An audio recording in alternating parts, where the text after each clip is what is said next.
بسم اللہ الرحمن الرحیم لقد كان في يوسف وإخوته آيات للسائلين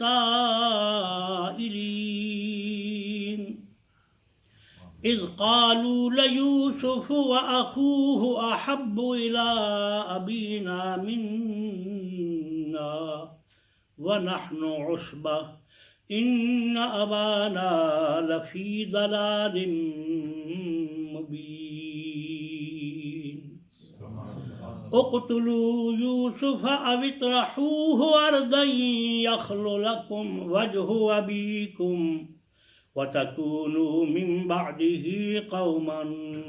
صالحين قال قائل منهم لا تقتلوا يوسف وألقوه في غيابة الجب يلتقطه بعض السيارة إن كنتم فاعلين قالوا يا أبانا ما لك لا تأمنا على يوسف وَإِنَّا لَهُ لَنَاصِحُونَ أَرْسِلْهُ مَعَنَا غَدًا يَرْتَعْ وَيَلْعَبْ وَإِنَّا لَهُ لَحَافِظُونَ قَالَ إِنِّي لَيَحْزُنُنِي أَن تَذْهَبُوا بِهِ وأخاف أن يأكله الذئب وأنتم عنه غافلون قالوا لئن أكله الذئب ونحن عصبة إنا إذا لخاسرون فلما ذهبوا به وأجمعوا أن يجعلوه في غيابة الجب وأوحينا إليه لتنبئنهم بأمرهم هذا وهم لا يشعرون صدق الله مولانا العظيم وبلغنا رسوله النبي الكريم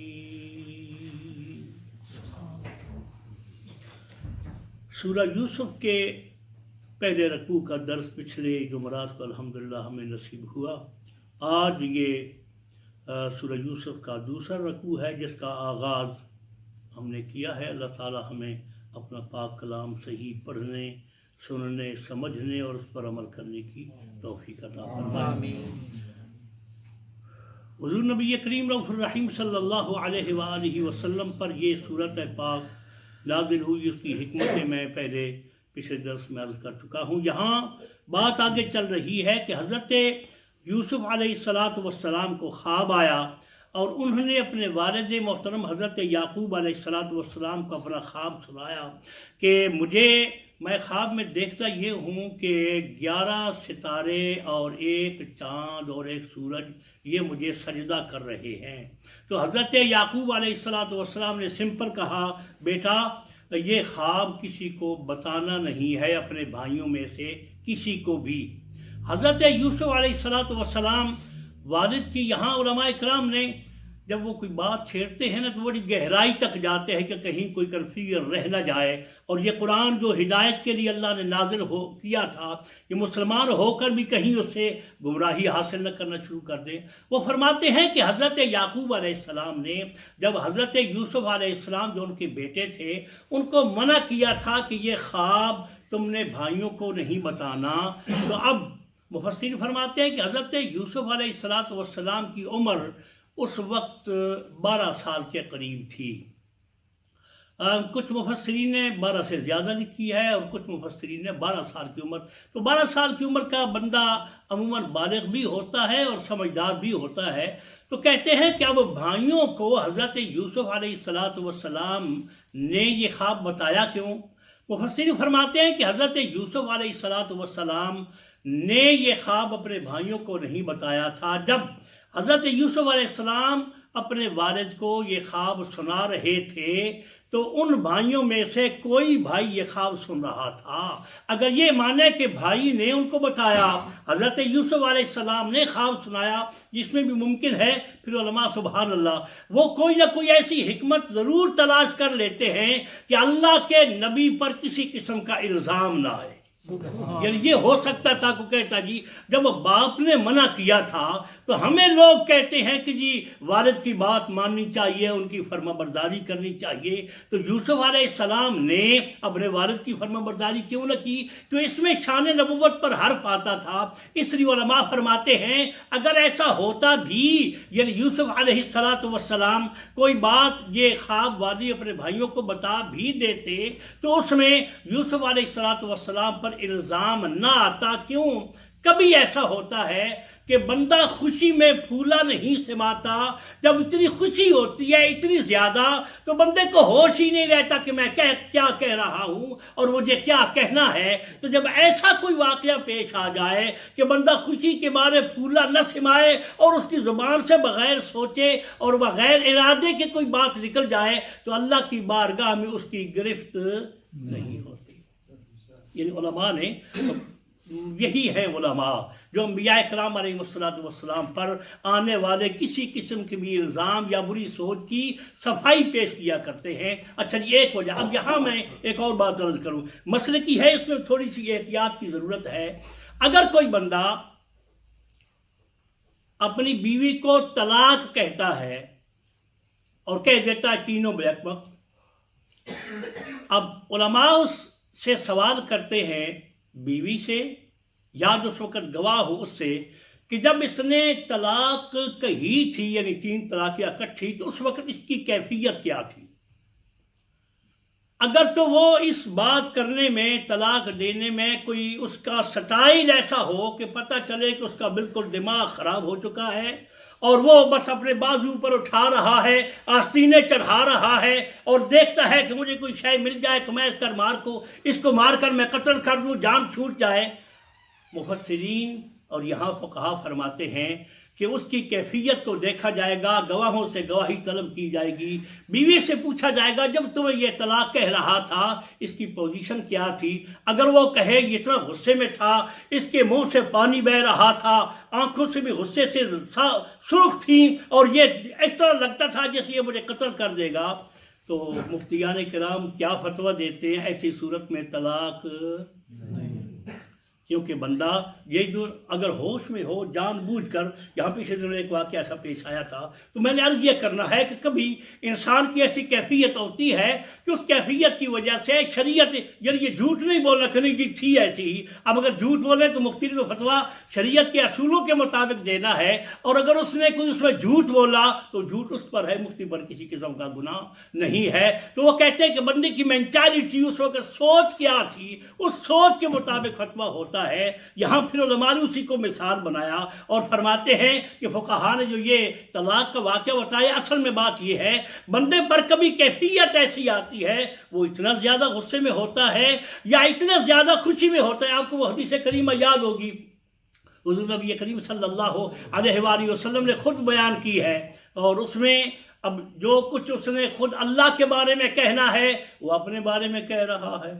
اور جو اپنے بارے میں کہنا ہے وہ اللہ کے بارے میں کہہ رہا ہے۔ کہتا کیا ہے جی؟ کہتا ہے کہ یا اللہ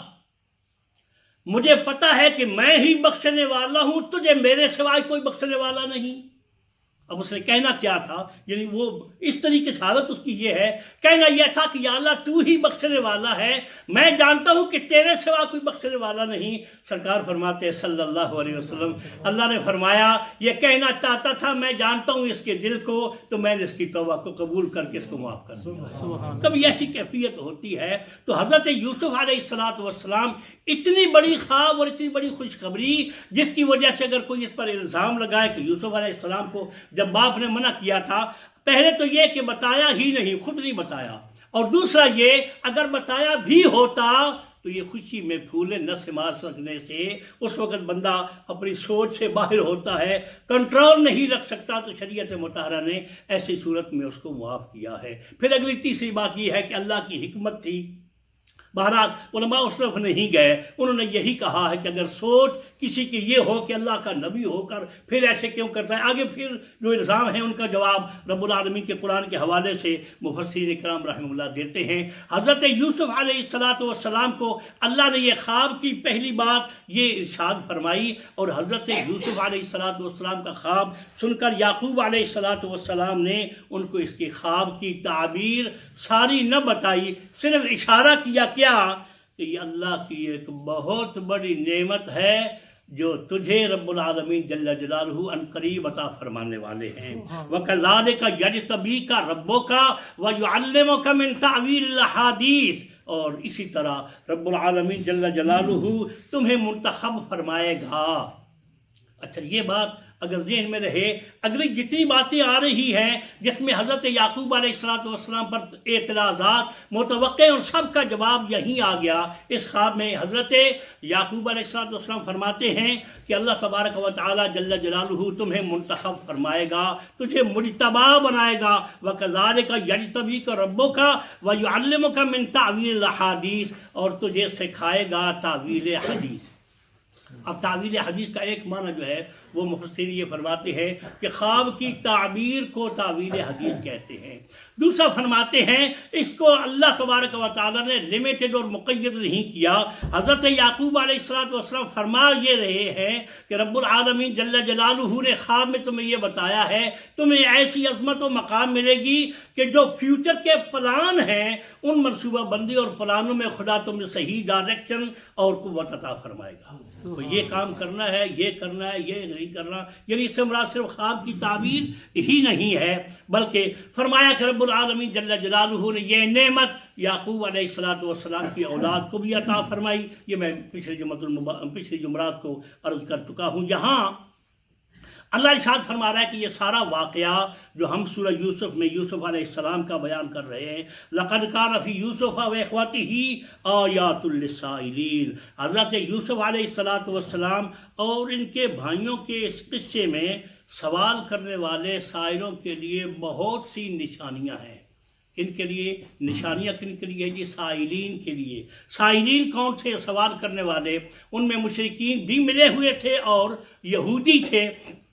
اب حضرت یوسف علیہ السلام کا یہ سارا قصہ حضور نبی کریم صلی اللہ علیہ وآلہ وسلم نے سورہ یوسف کی صورت میں جب لوگوں کو سنایا تو بہت سے یہودیوں کو اللہ نے ایمان کی دولت نصیب فرما دی۔ تو مطلب یہ ہے کہ اگر نبی کے بارے میں یہ عقیدہ رکھے، لوگوں کی نگاہوں سے چھپے ہوئے علموں کو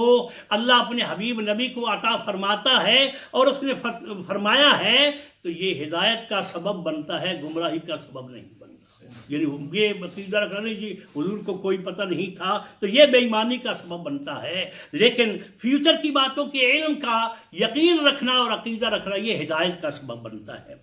لَقَدْ كَانَ فِي يُوسُفَ وَإِخْوَتِهِ آيَاتٌ لِلسَّائِلِينَ۔ اب آگے جی، إِذْ قَالُوا لِيُوسُفَ وَأَخُوهُ أَحَبُّ إِلَىٰ أَبِينَا مِنَّا وَنَحْنُ عُصْبَةٌ۔ یوسف علیہ السلام کے بھائیوں نے آپس میں مشورہ کیا کہ بات یہ ہے، سبحان اللہ، کہ یوسف علیہ السلام کی نظر ہر وقت، یعقوب علیہ السلام کی نظر ہر وقت بیٹے یوسف پر ہی ہوتی ہے، ہماری طرف کوئی خاص توجہ نہیں دیتے۔ یہ ہے بنیاد، جو سارا واقعہ اب آگے آ رہا ہے نا، یہ بنیاد ہے جی۔ اِذْ قَالُوا لِيُوسُفَ وَأَخُوهُ أَحَبُّ إِلَىٰ أَبِينَا، محبت، باپ کی محبت، ہمارے باپ کی محبت یوسف علیہ السلام کی طرف ہمارے مقابلے میں زیادہ ہے۔ اچھا، یہ جو کچھ ہو رہا ہے یہ بڑی زیادتی، یعنی واقعہ جب ہم پڑھتے ہیں نا تو بڑا صدمہ ہوتا ہے، اور کبھی علماء نے مفسرین نے ارشاد فرمایا کہ وہ زیادتیاں جو بھائیوں نے حضرت یوسف علیہ السلام پر کی تھیں وہ سارے کی ساری اس رنگ میں نہ بیان کرو جیسے کوئی مصائب بیان کر رہا ہو، مصیبت آ گئی ہو، اس کو یہ ہو گیا، یعنی اس طرح نہ بیان کرو، کیونکہ اس کا نتیجہ یہ ہوگا کہ حضرت یوسف علیہ السلام پر جو مصیبتیں اور جو ان پر دکھ اور تکلیفیں آئیں ان کی وجہ سے ہمارے دلوں میں، ہماری زبانوں پر حضرت یعقوب علیہ السلام کے دوسرے بیٹوں اور یوسف علیہ السلام کے بھائیوں کے بارے میں نفرت پیدا ہونا شروع ہو جائے گی، اور ہم زبان سے ان کے بارے میں غلط کلمات کہیں گے۔ اس لیے علماء نے فرمایا نو اس طریقے سے اس سٹائل سے بیان نہیں کرنا کہ لوگ جو ہے وہ الٹا گالیاں دینے لگ جائیں، دیکھو جی کتنا ظلم کیا، کتنی زیادتی کی۔ علماء نے فرمایا معلومات کی حد تک معلومات تو دو، لیکن سٹائل ایسا نہ ہو کہ بجائے اس کے کہ بندے جو ہیں اس سے کوئی عبرت حاصل کرے، الٹا یوسف علیہ السلام کے بھائیوں کے خلاف زہر اگلنا شروع کر دیں، اسی لیے منع فرمایا۔ تو حضرت یوسف علیہ السلام کے بھائیوں نے یہ سب کچھ کیا کیوں جی؟ کہتے ہیں بات یہ ہے کہ حضرت یعقوب علیہ السلام کے بارے میں ان کا گمان یہ تھا، اور تھا بھی یہ حقیقت میں، کہ بیٹے سارے کے سارے حضرت یوسف علیہ السلام کے مقابلے میں حضرت یعقوب کی علیہ السلام کی نظر میں اتنے محبوب نہ تھے جتنے کہ حضرت یوسف علیہ السلام تھے۔ اب ایک ویسے بھی والد ہو نا تو اولاد جو ہے بحیثیت اولاد کا حق ہے کہ وہ والد کے بارے میں یہ گمان بھی کرے اور ڈیمانڈ بھی کرے کہ تو میرا باپ ہے، میرے ساتھ بھی تجھے ایسی ہی محبت ہونی چاہیے۔ تو یہ ایک شرعی تقاضا ہے، یہ ضرورت ہے، اور اولاد کو والدین کے بارے میں ایسا سوچنا چاہیے۔ اگر انہوں نے سوچا تھا تو انہوں نے حق سوچا تھا، کیونکہ والد کے بارے میں اولاد کو یقیناً یہ خیال رکھنا چاہیے میرا باپ مجھ سے محبت کرے، میرے والد کو مجھ سے پیار ہو، دوسرے کے مقابلے میں ایسا نہ ہو کہ مجھے اگنور کرے۔ تو یہ ان کا حق تھا، اس لیے اس میں کوئی بات نہیں۔ آگے جو واقعہ آ رہا ہے وہ علیہ گا، لیکن ابتدا میں یہ کہ احب الی ابینا، خدا کا قرآن فرما رہا ہے کہ وہ جو کچھ کر رہے تھے وہ اللہ کے نبی کی بحیثیت نبی اللہ یعقوب علیہ السلام اور بحیثیت والد باپ ان کی محبتوں کو اپنی طرف مائل کرنا چاہتے تھے، یہ غرض تھی۔ اب نبی سے محبت اور والد سے محبت، اس کے لیے شریعت مطہرہ نے بڑی رعایتیں دی ہیں کہ کئی ایسے کام، اس مفسرین کرام نے سورت کے اینڈ پر بھی یہ فرمایا ہے کہ حضرت یعقوب علیہ السلام کی محبت کا حصول حضور نبی کریم صلی اللہ علیہ وآلہ وسلم کی ظاہری حیات طیبہ میں صحابہ کے کئی ایسے واقعات آئے جن کو بندہ سوچ بھی نہیں سکتا۔ ظاہراً بندہ سمجھتا ہے کہ یہ کام حرام ہے، مجھے نہیں کرنا چاہیے، لیکن محبت رسول کو حاصل کرنے کے لیے صحابہ سب کچھ کر گزرتے تھے۔ وہ خاتون جس نے نبی کریم صلی اللہ علیہ وآلہ وسلم کا پیشاب اس چارپائی کے نیچے پڑا ہوا دیکھا اور اٹھا کر اس کو پی لیا، اب آپ اندازہ کر لیں کہ جب ان کو پتہ ہے خاتون گھر میں رہتی ہے، اس کو پتہ ہے کہ نبی کریم صلی اللہ علیہ وسلم اب بول مبارک کیسے فرماتے ہیں، پیشاب کہاں کرتے ہیں، وہ برتن کہاں پڑا ہوتا ہے، ان کو سب کچھ پتہ ہے۔ تو اس میں یہ مطلب نہیں ہے کہ انہیں جی ان غلط فہمی سے ہو گیا۔ مفسرین اور محدثین فرماتے ہیں ایک خاتون جو گھر میں ہر وقت رہتی ہے خدمت میں، اس کو سب کچھ پتا ہے کہ یہاں کیا پڑا ہوتا ہے، یہاں کیا پڑا ہوتا ہے۔ وہ فرماتے ہیں کہ نادانستہ طور پہ نہیں، نبی کریم صلی اللہ علیہ وآلہ وسلم کا بول مبارک، پیشاب مبارک اس خاتون نے جان بوجھ کر اس نیت سے کہ مصطفیٰ کریم کے جسم اطہر سے نکلتا ہوا یہ پانی میرے لیے شفا اور خوشیوں کا سبب بن جائے۔ پیسی جماعت علی شاہ صاحب رحمۃ اللہ علیہ فرماتے ہیں کہ میں نے ایک بندے کو دیکھا مدینہ منورہ میں، ملاقات جب دیکھی کتنی صدی 1400 سال کے قریب تھے، تو فرماتے ہیں میں نے دیکھا کہ اس میں بڑی عجیب اس سے جسم سے خوشبو آ رہی ہے، تو میں نے اس سے بڑا ملا، خوب مل کر میں نے اس سے پوچھا کہ بیٹا یہ کہاں سے لیا خوشبو؟ ہم نے بھی بڑی خوشبوئیں لگائی، حضور کی بارگاہ میں جاتے ہیں خوشبو لگا کے جاتے ہیں، لیکن آپ نے کہا جی بابا جی، یعنی ان کی اپنی زبان تھی، عربی تھی، یعنی حبشہ کے تھے وہ، سیریا کے جو بزرگ ان کو ملے، تو وہ کہتے بابا جی ہم نے کوئی خوشبو نہیں لی، میں اس مائی کی اولاد سے ہوں جس نے مصطفیٰ کا پیشاب پیا تھا صلی اللہ علیہ وآلہ وسلم۔ تو اب بھی جسم سے خوشبو آ رہی ہے، یعنی محبت رسول میں یہ ہوا کیا جی، یعنی نادانستہ نہیں کہ ڈونٹ نو نا، یہ سب انٹینشنلی ہوا۔ اب وہ صحابہ رضوان اللہ علیہم اجمعین، حضور نبی کریم صلی اللہ علیہ وسلم نے وہ کپنگ کروائی حجامہ، تو حجامہ کا جو خون تھا وہ حضرت عبد الرحمن سے فرمایا، دو صحابہ کے نام مختلف آتے ہیں اور دونوں کے ہی واقعات ایسے ہیں، حضور نے شاید فرمایا یہ لے جاؤ اور کہیں کسی محفوظ جگہ پہ دفن کراؤ۔ دفن کرنے کا مطلب یہ ہے باہر جاؤ، زمین کھودو اور کہیں دبا دو۔ اب وہ کہتے ہیں کہ میں جا رہا تھا تو راستے میں نے سوچا حضور کا خون، اور میں اپنے ہاتھوں سے زمین پر گراؤں اور دبا دوں تو یہ تو بے ادبی ہوگی، حضور کا خون ہے، اس لیے کہتے میں نے دائیں بائیں دیکھا، جب میں نے محسوس کیا کوئی مجھے دیکھ نہیں رہا تو میں نے پی لیا۔ اب میں نے پینے کے بعد حضور کی بارگاہ میں واپس آیا، اب حضور کی نگاہ سے کیا چھپا ہے، حضور نے فرمایا ہاں دفنا دیا ہے، جی حضور دفنا دیا ہے، محفوظ جگہ پہ دفنایا ہے، جی حضور وہاں کسی کی رسائی نہیں ہو سکے گی، ایسی جگہ میں نے دفنایا ہے۔ حضور فرماتا ہے لگتا ہے تو نے پی لیا ہے، جی یا رسول اللہ میں نے پی لیا ہے، میں سوچتا تھا آپ کا خون اور میں زمین پر کہاں دفن کروں، میرے جسم سے زیادہ کوئی اور جگہ مجھے محفوظ نظر نہ آئی، اس لیے میں نے پی لیا ہے۔ اب خون کے بارے میں قرآن کا حکم کیا ہے جی؟ حرم علیکم المیتۃ والدم ولحم الخنزیر، اللہ فرماتا ہے مردار جو جانور مر گیا اور اس کو ذبح نہ کیا گیا تو وہ بھی حرام ہے، اور خنزیر کا گوشت بھی حرام ہے، اور اس سے پہلے کیا فرمایا؟ خون بھی حرام ہے، ہر قسم کا خون کھانا پینا یہ حرام ہے۔ اب باوجود جس کے کہ یہ آیت کریمہ مدینہ منورہ میں نازل ہوئی ہو چکی تھی، صحابہ جانتے تھے خون حرام ہے، لیکن وہ پھر بھی پی رہے ہیں۔ اب ان پر فتویٰ لگنا چاہیے تھا، یہ حرام کھانا حرام پینا، اس کو تو توبہ کرنی چاہیے، لیکن سرکار نے فرمایا تو نے پی لیا؟ جی حضور پی لیا ہے۔ فرمایا جس کے جسم میں محمد کا خون گیا خدا نے اس کا دوزخ کی آگ حرام کر دیا۔ اب یہاں علماء فرماتے ہیں جس کے اندر خون گیا اس پر دوزخ کی حرام ہے اور آگ حرام ہے، تو جو ہیں ہی سراپا حضور کے خون سے بنے ہوئے، حضور کی اولاد ہے، ان کے بارے میں کیا گمان ہوگا؟ بہرحال تو صحابہ اگر محبت نبی کے حصول کی خاطر کوئی کچھ کرے تو وہ ظاہراً حرام ہوتا ہے، لیکن وہ بھی گناہوں کی بخشش کا سبب بنتا ہے، نہ کہ اس کو جہنم کا ایندھن بناتا ہے۔ تو یہاں بھائیوں کی خواہش یہی تھی کہ چاہیے ہمارا بھی کوئی حق بنتا ہے نا، اللہ کا نبی ہو اور ہم باوجود بیٹھے ہوئے سامنے ہونے کے پھر وہ بیٹے کو دیکھ لو ہماری طرف کوئی توجہ ہی نہ کرے، تو یہ بات ان کو مجبور کر رہی تھی کہ ہٹاؤ یوسف علیہ السلام کو اس راستے سے، تاکہ وہ ہٹے تو پھر سراپا ان کی توجہ جو ہے وہ ہماری طرف ہوگی۔ کیا احب الی ابینا منا ونحن عصبہ۔ اب وہ کہتے ہیں آگے ان ابانا لفی ضلال مبین، بھئی لوگ جن سے محبت کرتے ہیں، اگر کوئی پرانے زمانے میں یہ ہوتا تھا اور اب بھی ہوتا ہے کہ برادری ہو نا بڑی تو بندہ خود متکبر ہوتا ہے، اس کو محسوس ہوتا ہے کہ میرا کیا ہوگا، میری برادری ہے بہت بڑی۔ تو عربوں میں بھی یہی بات چلی آ رہی تھی اور پرانے زمانے میں بھی یہ بات تھی۔ کہتے ہیں کہ اگر کوئی بندہ جس کے یعنی اولاد ہو نا بڑی، برادری ہو بڑی، تو وہ ہر مقابلے میں تیار ہوتا ہے اور بالکل بازو اٹھا کر کہتا ہے میرا کوئی بگاڑ سکے گا، میری ساری برادری میرے سر کے پیچھے ہے۔ تو یہاں وہ کہتے ہیں وَنَحْنُ عُصْبَةٌ، بھائی بات یہ ہے کہ جب کسی کی طرف کوئی زیادہ توجہ دیتا ہے، اس کی لک آفٹر کرتا ہے، اس کا خیال رکھتا ہے، تو وہ تو اس لیے کہ یہ بیٹے جوان ہے، اگر کوئی میرا دشمن میرے سامنے آئے گا تو ان کا قلقمہ کر دیں گے۔ لیکن یہ عجیب بات ہے، ہم اتنے گبرو جوان ہیں 11، ہماری طرف کوئی توجہ نہیں ہے یعقوب علیہ السلام کی، اور یہ چھوٹا سا بچہ ہے تو اس کی طرف سراپا توجہ دے رہے ہیں۔ آگے کیا کہتے ہیں جی؟ انا ابانا،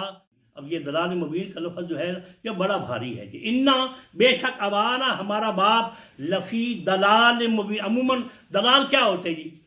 گمراہ، ہم قرآن مجید میں پڑھتے ہیں ولدالین، دال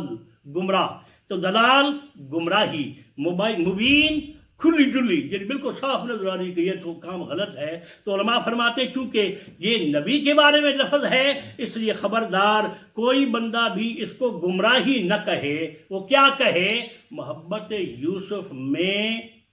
بہکا ہوا، کسی کے پیار میں کوئی بندہ سب کچھ بھلا دینا، تو عربی زبان میں اس کو بھی دلال کہتے ہیں۔ وہ آپ نے سنا ہوگا نبی پاک صلی اللہ علیہ وآلہ وسلم کے بارے میں قرآن مجید کی جو آیت ہے وَوَجَدَكَ ضَالًّا فَهَدَىٰ، تو ضالًّا کا معنی ظاہری طور پہ یہی تھا، لیکن حضور کی بات تھی نا، اسی فرمایا ضالًّا کا معنی گمراہی نہیں ہے، وہ کیا ہے؟ محبت خدا میں خود رفتہ، باقی کسی کی کوئی پرواہ نہیں، بس خدا کی محبت میں ہی ہیں۔ تو یہ فرماتے ہیں کہ ان کا مطلب بھی انا ابانا لفی دلال مبین کا مطلب بیٹوں کا یہ نہیں تھا کہ وہ راہ سے بھٹکے ہوئے ہیں، نہ ہی وہ اپنے والد کے لیے ایسا لفظ استعمال کر سکتے تھے۔ وہ یہی کہتے تھے کہ یہ یوسف کی محبت میں خود رفتہ ہے، کسی کی کوئی پرواہ نہیں کرتے۔ اچھا یہ پلان ہو رہا تھا جی کہ یہ کیا ہو گیا ہے ہمارے باپ کو، ہم اتنے گبرو جوان ہیں، ہماری پرواہ نہیں کرتا، وہ 12 سال کا چھوٹا سا بچہ ہے تو اس کی بڑی کیئر کرتا ہے جی۔ اقتلوا یوسف، اب انہوں نے مشورہ یہ کیا یوسف علیہ السلام کو قتل کر دینا چاہیے، اب اطرحوہ ارضاً، یا کسی ایسی غیر معروف جگہ پہ پھینک دینا چاہیے جہاں ان کو کوئی دیکھنے والا، کوئی باز پرس کرنے والا نہ ہو اور نہ ہی ان کی کوئی مدد کرنے والا ہو۔ یخلو لکم وجہ ابیکم، اب باپ کا چہرہ دیکھنے کے لیے ہمارے لیے سب کچھ خلا، کھلی ہوا، کھلی فضا، بالکل کھلا کھلا ہو جائے گا، کوئی رکاوٹ نہیں ہوگی۔ پھر ہم ہی ہوں گے تو ہمارا باپ ہماری طرف ہی محبت کی نگاہ سے دیکھے گا۔ وَتَكُونُ مِن بَعْدِهِ قَوْمًا صَالِحِينَ، تو یہ جو کر رہے ہیں نا بھائی کو یوسف علیہ السلام کو قتل کرنے کے بعد پھر ہم نیک ہو جائیں گے، والد کی خدمت کریں گے اور اپنا قصور جو ہے اس کو چھپائیں گے نہیں، یہ ہمیں تو کوئی پتہ نہیں یہ جو کچھ ہوا ہے۔ وَتَكُونُ مِن بَعْدِهِ قَوْمًا صَالِحِينَ قَالَ قَائِلٌ مِّنْهُمْ لَا تَقْتُلُوا يُوسُفَ، کچھ نے تو کہا جی کہ یوسف علیہ السلام کو قتل کر دیں، کچھ نے کہا نہیں قتل نہیں کرنا چاہیے۔ وَأَلْقُوهُ فِي غَيَابَةِ الْجُبِّ، کسی ایسے اندھی ڈل جو وہ کنواں جو بند ہے پرانے زمانے کا، کچھ اس میں پانی کھڑا ہے، کچھ بدبو آ رہی ہے، کسی ڈل میں ڈال دینا چاہیے۔ یلتقطہ بعض السیارۃ ان کنتم فاعلین، خود بخود ہی لوگ سیر کرنے والے کہیں پھرتے پھراتے آئیں گے تو اس کنویں میں سے پانی نکالنے کے لیے نیچے جو ڈول کریں گے تو اس کو نکال کر لے جائیں گے۔ اگر یہ کر سکتے ہو تو ان کنتم فاعلین، ہمیں ایسا کرنا چاہیے، نہیں ان کو کنویں میں ڈال دینا چاہیے۔ ٹھیک ہے جی، یہ طے ہو گیا، قتل نہیں کرنا، کنویں میں ڈالنا ہے، اندھے کنویں میں، ڈل میں۔ قالوا یا ابانا ما لک لا تأمنا علی یوسف وانا له لناصحون، اب وہ آئے حضرت یعقوب علیہ السلام کی بارگاہ میں، کہتے ابا جی بات یہ ہے ہم بھی آپ کے بیٹے ہیں لیکن اپنے بھائی یوسف علیہ السلام کے بارے میں آپ بالکل ہم پر ٹرسٹ نہیں کرتے، آپ کو اعتماد نہیں ہم پر، آپ ہمیشہ شک کی نظر سے ہم پہ دیکھتے ہیں کہ کوئی ہمارا وہ دشمن ہے، ہمارا بھائی ہے اور ہم پر ٹرسٹ کریں، اعتماد کریں، ہم تو اس کے خیر خواہ ہیں سچے۔ یعنی یہ نہیں مطلب کہ ہم اس کو کوئی آپ سمجھتے ہیں کہ وہ دشمن ہے کوئی ہمارا یا ہم اس کی دشمن ہیں، ایسا کریں ارسلہ معنا غدًا یرتع ویلعب وانا له لحافظون، ہم اس کی ٹھیک ٹھاک لک آفٹر کریں گے، مہربانی کرو اپنے بیٹے کو ہمارے ساتھ کل بھیج دینا، وہ ہم جائیں گے باغات میں، وہاں سے میوے کھائیں گے اور اس کے ساتھ ہی سیر کریں گے، شکار کریں گے، کھیلیں گے۔ وانا له لحافظون، تو وہ چھوٹا ہے تو اس کے بارے میں پریشانی اور ہم اس کی لک آفٹر کریں گے، جی ہم حفاظت کریں گے۔ اب سبحان اللہ، یعقوب علیہ السلام نے بڑے بڑے بہترین جملے فرمایا قال، کہتے ہیں انی لیحزننی ان تذهبوا به، مجھے ڈر یہ لگ رہا ہے، مجھے غم اس بات کا ہے کہ کہیں تم اسے لے جاؤ، واخاف ان یاکلہ الذئب وانتم عنہ غافلون، تمہیں خیال، اٹینشن اور توجہ نہ رہے تو کہیں کوئی بھیڑیا نہ میرے بیٹے کو کھا جائے، آپ اندازہ کر لینا۔ اچھا جی، اب ہوا یہ قالوا لئن اکلہ الذئب ونحن عصبۃ، وہی بات عصبہ، وہ کہتے ہیں اچھا ہمارے ہوتے ہوئے بھی بھیڑیا کھا جائے گا، ہم تگڑے اتنے جوان ہیں، ہم اتنی پاور ہے، تو ہماری موجودگی میں بھیڑیا کیسے کھا سکتا ہے؟ ایسا نہیں ہوگا۔ وَنَحْنُ عُصْبَةٌ إِنَّا إِذًا لَخَاسِرُونَ، اگر ہماری اس جوانی اور اتنی طاقت کے باوجود بھی اگر ہماری موجودگی میں ہمارے بھائی کو کوئی بھیڑیا کھا جائے پھر تو ہم کچھ بھی نہ ہوئے نا، پھر تو ہم بیکار ہوئے۔ إِنَّا إِذًا لَخَاسِرُونَ۔ اچھا جی، پھر